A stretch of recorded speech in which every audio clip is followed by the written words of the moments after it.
जब मैंने देखा कि बिलासपुर में देवेंद्र यादव जैसे व्यक्ति को टिकट दिया गया तो मन एकदम व्यथित हो गया, फूट गया। हम जाते थे गांव में तो सरपंच हमको गाली बकते थे, सहकारी समिति कर्मचारी हमको गाली बकते थे। छत्तीसगढ़ कांग्रेस को आखिर चला कौन रहा है? 30 से 32 सालों तक जिन लोगों को पानी पी पी कर आप लोगों ने गाली दी, अब उन लोगों का महिमा मंडल कैसे करेंगे आप? जिन लोगों के खिलाफ हमने संघर्ष किया था वही लोग हावी हो गए थे, वही सत्ता के दलाल। पूरी तरह से सरकार को सत्ता के दलालों के सुपुर्द सौंप दिया था और कार्यकर्ताओं की भारी उपेक्षा हुई। कांग्रेस पार्टी में आप जैसे इतना एक्टिव रोल नहीं, बड़े बड़े पदों में थे, तो बीजेपी गए तो कुछ डील हुई थी क्या? न सिर्फ देश में बल्कि छत्तीसगढ़ में पूरी की पूरी सीटें भाजपा जीतने जा रही है, क्योंकि भाजपा काम करने में यकीन रखती है। उनकी आइडियोलॉजी को, उनकी वर्किंग को लोग पसंद कर रहे हैं। मोदी जी का विरोध करते करते आप राम जी के विरोधी हो गए, राष्ट्र विरोधी हो गए।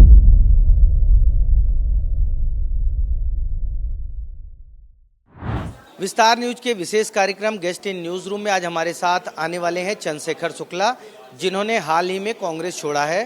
कल तक ये कहते थे कि भगवान राम को कांग्रेस ने लाया है, लेकिन आज भगवान राम किसके हैं और भगवान राम को लाने वाला कौन है, इन सब मुद्दों पर, कांग्रेस छोड़ने के कारणों पर हम उनसे विस्तार से बात करेंगे। नमस्कार। अभी लोकसभा चुनाव चल रहा है, कांग्रेस के बड़े बड़े नेता भाजपा में जा रहे हैं। आज हमारे साथ एक ऐसे ही नेता हैं जो 30 साल से कांग्रेस की सक्रिय राजनीति करते रहे, बड़े बड़े पदों पर रहे, उन्होंने भाजपा का दामन थामा है। हमारे साथ चंद्रशेखर शुक्ला जी हैं। शुक्ला जी, आपका स्वागत है।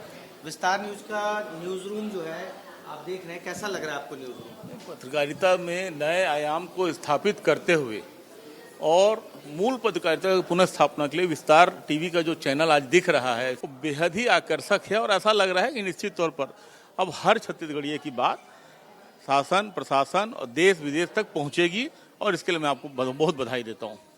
कुछ दिनों पहले तक आप कांग्रेस में थे, आज ये गमछा पहने हैं आप, कैसा लग रहा है? गमछा अपना अपना लग रहा है आपको? निश्चित तौर पर अपनत्व की ही भावना आ रही है। आपने 30 साल कांग्रेस की सक्रिय राजनीति की, विद्याचरण शुक्ला जी के साथ रहे, फिर कांग्रेस संगठन में तमाम बड़े पदों पर रहे। अचानक कांग्रेस छोड़ने का आपने कैसे फैसला कर लिया? कोई एक दिन का फैसला नहीं था, कोई एक दिन का निर्णय नहीं था। बहुत ज़्यादा कार्यकर्ताओं की उपेक्षा थी, कार्यकर्ताओं की मन की बातें नहीं सुनी जा रही थी। 15 साल जब कांग्रेस विपक्ष में थी तब हमने रात दिन संघर्ष किया और कई बार लाठी डंडे खाए, जेल गए। सरकार आने के बाद अपेक्षाएं बहुत ज़्यादा थी और देखा कि सरकार आने के बाद तो परिस्थितियां ही एकदम बदल गई हैं। जिन लोगों के खिलाफ हमने संघर्ष किया था वही लोग हावी हो गए थे, वही सत्ता के दलाल। पूरी तरह से सरकार को सत्ता के दलालों के सुपुर्द सौंप गया था और कार्यकर्ताओं की भारी उपेक्षा हुई और ये सब देख के मन व्यथित था। और ये सब चीज़ से लेके लगातार भारत कांग्रेस हमेशा कहती है जात पर ना पात पर मुहर लगेगी हाथ पर। कांग्रेस अपनी विचारधारा से भटक गई, अल्पसंख्यकों के तुष्टीकरण में लग गई, तो इन सब चीज़ों से मन व्यथित था और इन्हीं से मैंने निर्णय लिया है।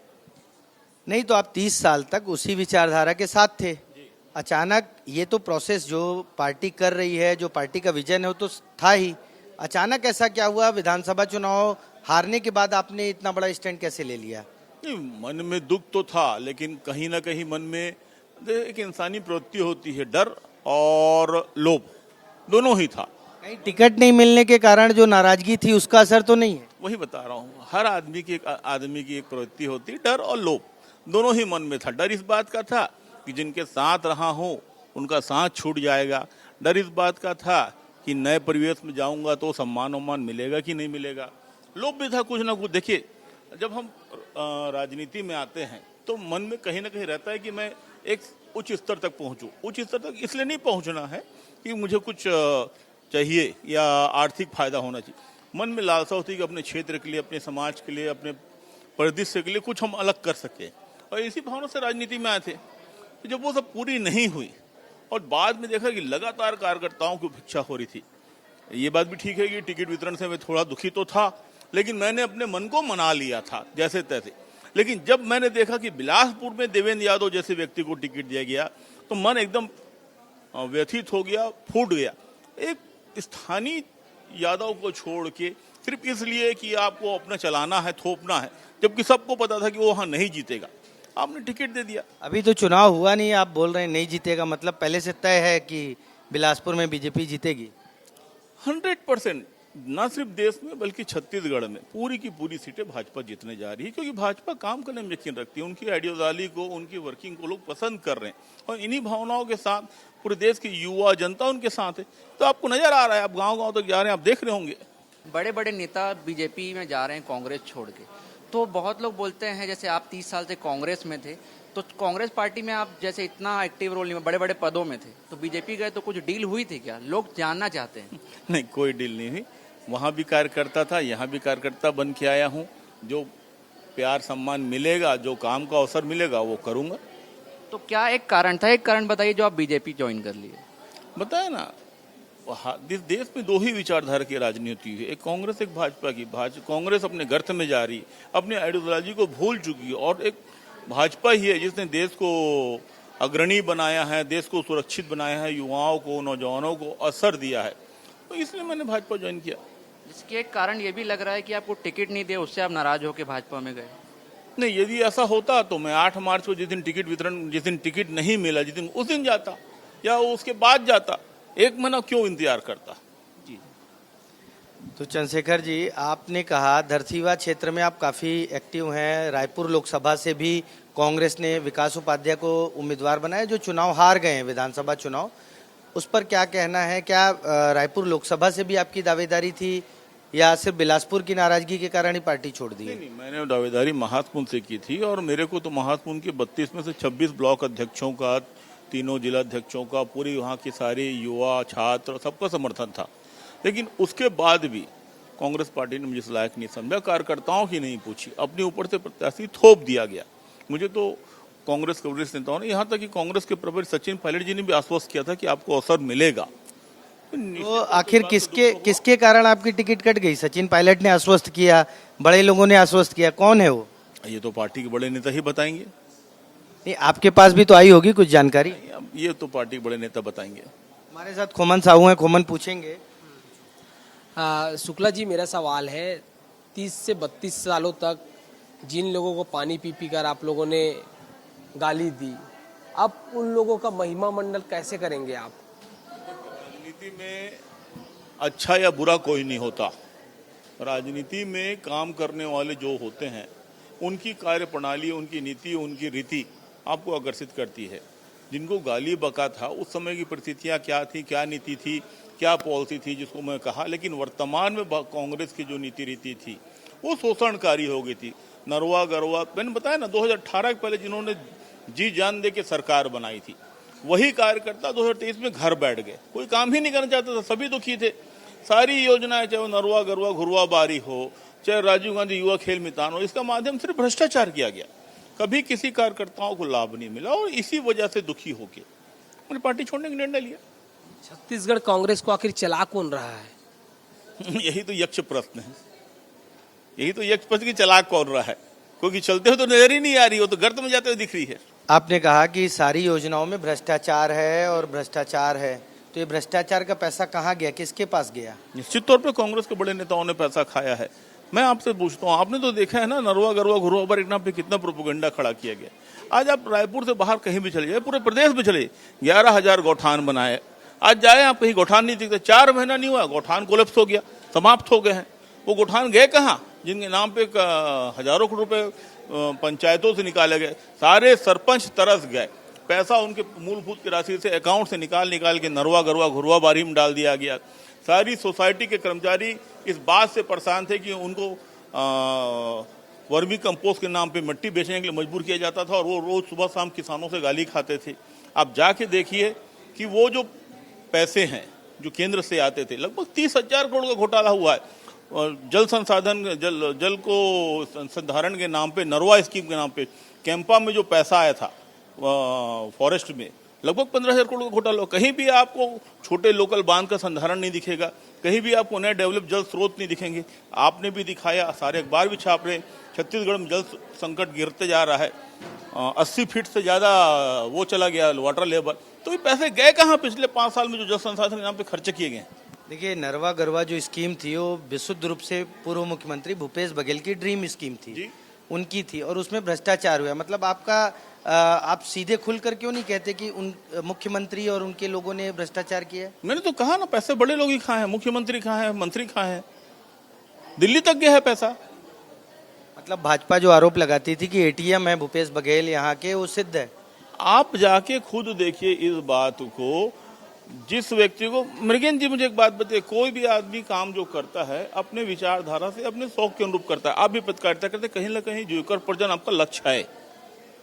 जिन व्यक्तियों को हर 15 दिन में 10,000 मिलता था, महीने में 20,000 मिलता था गोबर बेचने का, वो व्यक्ति गए कहाँ?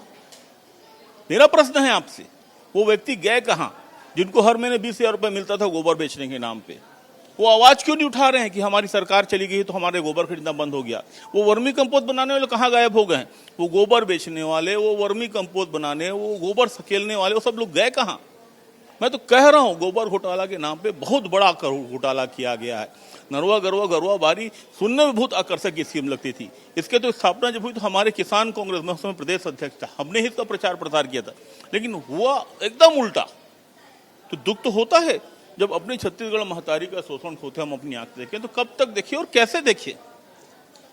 डिबेट में आपका एक लगातार रहा कि आप अभी राम मंदिर बना तो आप लोग कहते रहे, आप भी कई डिबेट में आए, कई भाषणों में कहा कि हमने राम को लाया है, और आज भाजपा में आप चले गए तो कांग्रेस ने राम को लाया है, भाजपा ने राम को लाया? नहीं, रामलला तो सर्वमान है और उनको कोई ला ही नहीं सकता।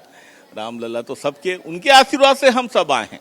नहीं, कल तक आप बोल रहे थे कांग्रेस ने लाया है, आज कौन लाया है? आज किसको बोलेंगे? कांग्रेस नहीं दिलाया होता, एक कहने भर का शिलान्यास कर दिया, उसके बाद कोई रुचि लिए क्या उस गुंबद को हटाया, क्या वहाँ मंदिर बनाया, कोई प्रक्रिया की? जरूर ये हाई कोर्ट के, सुप्रीम कोर्ट के निर्णय के बाद बना, लेकिन सरकार ने, मोदी जी ने पहल तो किया। एक बड़ी बात यह है कि मोदी जी का विरोध करते करते कांग्रेस राम विरोधी हो गई, राष्ट्र विरोधी हो गई। हमारे साथ रवि मेरी हमारे साथी हैं, वो भी आपसे कुछ पूछना चाहेंगे। रवि जी, माइक आप ही रखिए। ये बताइए कि जनता का सवाल है, मैं जनता के हवाले से पूछता हूँ कि कोई नेता किसी पार्टी को छोड़ के दूसरे पार्टी में जाता है, जैसे आप कांग्रेस जब उसकी सरकार चली गई तब आप बीजेपी में चले गए, मतलब जब सरकार थी तब तक कांग्रेस में थे, अब सरकार नहीं तो कांग्रेस छोड़ दिए, अब बीजेपी में चले गए। क्या सिर्फ मलाई खाना ही नेताओं का काम है? नहीं, मेरे हिस्से में तो कभी मलाई आया नहीं है, और मैं तो जब से राजनीति कर रहा हूँ विपक्ष में ही रहा हूँ। मैं कॉलेज का अध्यक्ष हुआ करता था, स्कूल का छात्र नेता हुआ करता था, विद्याचंद्र शुक्ला से जुड़ा। उस समय प्रदेश के मुख्यमंत्री दिग्विजय सिंह हुआ करते थे। स्थितियाँ ऐसी थी कि विद्या भय के दिग्विजय सिंह नहीं जमती थी। हम उस जमाने में दिग्विजय सिंह को अपनी पार्टी में रहते हुए काले झंडा दिखाया करते थे। फिर जोगी जी आ गए, तो जोगी जी से विद्या भैया के क्या संबंध है वो आप हर किसी को पता है। हम लोग तब भी संघर्ष करते रहे। 15 साल रमन सिंह आ गए, तब भी हमने संघर्ष किया। 5 साल जो ये सरकार आई, जिसमें अपेक्षाएं थी कि कार्यकर्ताओं का कार्य होगा, मान होगा, सम्मान होगा, वो नहीं हुआ, और यही हमारे दिल को तोड़ने वाली घटना साबित हुई। एक और जवाब दीजिए, क्या आपने बताया कि भ्रष्टाचार हुआ, तो क्या आपने किसी को से शिकायत की थी पार्टी के सीनियर नेताओं से कि पार्टी में भ्रष्टाचार हो रहा है, सरकारी योजनाओं का पैसा बांट रहे हैं आपस में, इससे पार्टी को नुकसान होगा, चुनाव भी हार सकते हैं? आप ईमानदार कार्यकर्ता थे कांग्रेस के, तो ये शिकायत आपने किया कि नहीं किसी से? सुनने वाला कौन था वहाँ? सुनने वाला कोई था ही नहीं वहाँ, तो कुछ चंद सलाहकार। ऊपर वाले नहीं सुनते राहुल गांधी? उस तक तो पहुंचना हम लोग के लिए संभव ही नहीं था, और जो अपने स्तर पे थे महामंत्री, प्रभारी महामंत्री यहाँ के जो छत्तीसगढ़ पे, उन तक बोला करते थे, पर सुनने वाला किसी को रुचि नहीं थी, किसी को कोई मतलब नहीं था। हम जाते थे गांव में तो सरपंच हमको गाली बकते थे, सहकारी समिति कर्मचारी हमको गाली बकते थे, सरपंच 11,000 गाँव के सरपंच कई हमसे मिलते थे। मैं खुद पंचायती राज की उपज हूँ, पंचायती राज के थ्रू आया हूँ। आसपास के जितने सरपंच थे वो बोलते थे कि हमारे अधिकारों को हनन किया जा रहा, हमारे खाते से बलात् पैसा निकाल के नरवा गरवा घुरवा डाल दिया गया। सहकारी समिति के कर्मचारी बोला करते थे कि हम लोगों को वर्मी कंपोस्ट के नाम पे घटिया खाद बेचने के लिए प्रेरित मजबूर किया जा रहा है, और गाली हमको पड़ती थी। तो ये सब चीजें दुख का विषय तो था। देखते देखते बात करें। मेरा एक प्रश्न है, और जनता का भी प्रश्न होगा ये कि आपने जैसे बोला कि दिल्ली तक पैसा गया है, छत्तीसगढ़ सरकार में, जब कांग्रेस सरकार थी छत्तीसगढ़ में, दिल्ली तक पैसा गया है। तो जब विधानसभा चुनाव था तो 4 करोड़ वाला जो खबर चल रहा था, जितने विधायक प्रत्याशी हैं 4 करोड़ कुमारी सैलजा को दिए हैं, कितना सच्चाई इस बात में, जनता को बता दीजिए। नहीं, ये तो मेरी आंख के सामने हुआ नहीं, तो मैं कैसे बताऊं। और मैंने ये नहीं कहा, मृगेंद्र भाई ने कहा कि क्या सत्य है कि एटीएम थे तो मैंने कहा ये तो आप ही लोग कह रहे हैं और इस दिखता भी है ऐसा। ये हम नहीं कह रहे हैं, बीजेपी कह रही है कि भूपेश बघेल जो है एटीएम थे, लगातार मंच पे भी बोला गया, तमाम जगहों बोला गया, लेकिन आप भूपेश बघेल के भी करीबी रहे हैं। आपको प्रदेश महामंत्री संगठन बनाया गया, उस समय ये था कि उनके कारण ही आपको बनाया गया, जबकि मोहन मरकाम प्रदेश अध्यक्ष थे। तो आखिर अचानक आपका यू टर्न कैसे हो गया? भूपेश बघेल के विरोध में इतना सब आप कैसे कहने लगे, और पार्टी भी छोड़ दिया आपने उन्हीं का विरोध करते करते?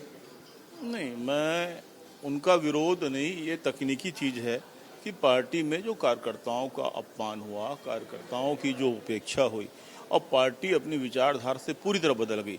मैंने कहा ना, कांग्रेस पार्टी की विचारधारा थी जात पर ना पात पर, मुहर लगेगी हाथ पर, और आप अल्पसंख्यकों की तुष्टिकरण में उतर आए, बहुसंख्यक समुदाय का विरोध करने उतर आए। मोदी जी का विरोध करते करते आप राम जी के विरोधी हो गए, राष्ट्र विरोधी हो गए। कैसे एक आदमी बर्दाश्त करेगा?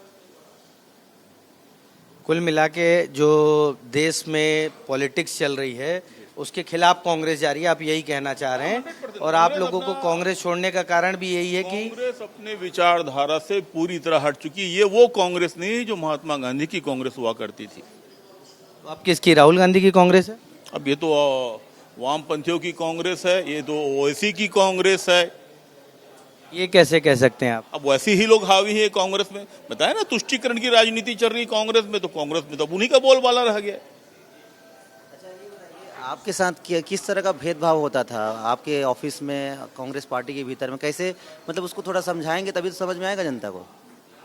नहीं, भेदभाव जैसे एक आम कार्यकर्ता जाते हैं, काम बोलते हैं, काम उम्मीद करते हैं, ऐसे हजारों कार्यकर्ता हैं जो काम आते थे, बोलते थे, मंत्री विधायक उनका काम नहीं करते थे, और चूंकि संगठन में बैठा था तो उनके हिस्से की गाली मुझे सुननी पड़ती थी। तो ये सब जो दुख दर्द है वो मैंने झेला है। आपने पार्टी छोड़ी तो आपके एक मित्र हैं सुशील आनंद शुक्ला जी, उन्होंने सबसे चर्चा की, मीडिया से चर्चा की, बोले पार्टी ने सब कुछ दिया और वो पार्टी के साथ विश्वासघात करके चले गए। मतलब आपके कांग्रेस के कार्यकर्ता बचपन के मित्र हैं आपके, कांग्रेस में बड़े पद पे हैं, लेकिन आपके दोस्त भी आपसे नाराज हो गए, पार्टी तो नाराज हुई ही। मित्र तो आज भी थे मेरी ओर से और हमेशा ही रहेंगे। रही बात विश्वासघात की, तो मैं पूछना चाहता हूँ कि मैंने क्या विश्वासघात किया? मैंने जितना विश्वासघात किया उसके परिणाम तो मुझे, जो रात दिन अपनी मेहनत की, 30 साल तक मेहनत किया, पार्टी में रहा, अपने जेब का पैसा लगाया, खून पसीना लगाया, लाठी डंडा खाया, जेल गया, तब कहीं जाके आपने मुझे पद दिया था। कोई मेरे ऊपर एहसान करके, उपकार करके नहीं दिया था। उपकार करके वो होता कि आज बुलाए, आज टिकट दिया, आज पैसा दिया, आज पद दिया, उसको कहते हैं एहसान उपकार। 30 साल मैंने दिया, आपके पास आदमी उस श्रेणी का था इसलिए मेरे को दिया गया। मैं उस लेवल में काम करता इसलिए आपने मुझे दिया, कोई एहसान नहीं किया मेरे ऊपर। उसके प्रतिसाद में मुझे आपने क्या दिया? और यदि मान सम्मान है तो 30 साल में कहीं भी काम करूं पर्याप्त मान सम्मान मुझे मिलेगा। ओमन जी कुछ सवाल पूछे। कांग्रेस कैसे बच सकती है? कांग्रेस कैसे बच सकती है, तो ये तो एक ऐसा प्रश्न है जिसका उत्तर वास्तव में मेरे पास नहीं, क्योंकि कांग्रेस जिस गति में जा चुकी है, मुझे नहीं लगता कि कांग्रेस अब बच सकती। क्या ऐसा कुछ तो होगा कारण जिसको कांग्रेस पार्टी को आप सलाह देना चाहेंगे कि इन चीज़ों पर कांग्रेस पार्टी को काम करना चाहिए, तब बच सकती है? क्योंकि आप मजबूत विपक्ष तो कम से कम देखना चाहेंगे। कांग्रेस, देखिए, विपक्ष तो मजबूत होना जिस बात का तो मैं समर्थक हूँ, लेकिन कांग्रेस अब उस लायक नहीं रही। और रही बात सलाह की, अब जिन्हें छोड़ा उन्हें मैं क्यों सलाह दूं? विस्तार न्यूज के विशेष कार्यक्रम गेस्ट इन न्यूज रूम में ये थे चंद्रशेखर शुक्ला, जिन्होंने हाल ही में कांग्रेस का गमछा उतारकर भाजपा का गमछा पहना है। आगे की कड़ी में हम और शख्सियतों से आपको मिलवाते रहेंगे, तब तक के लिए नमस्कार।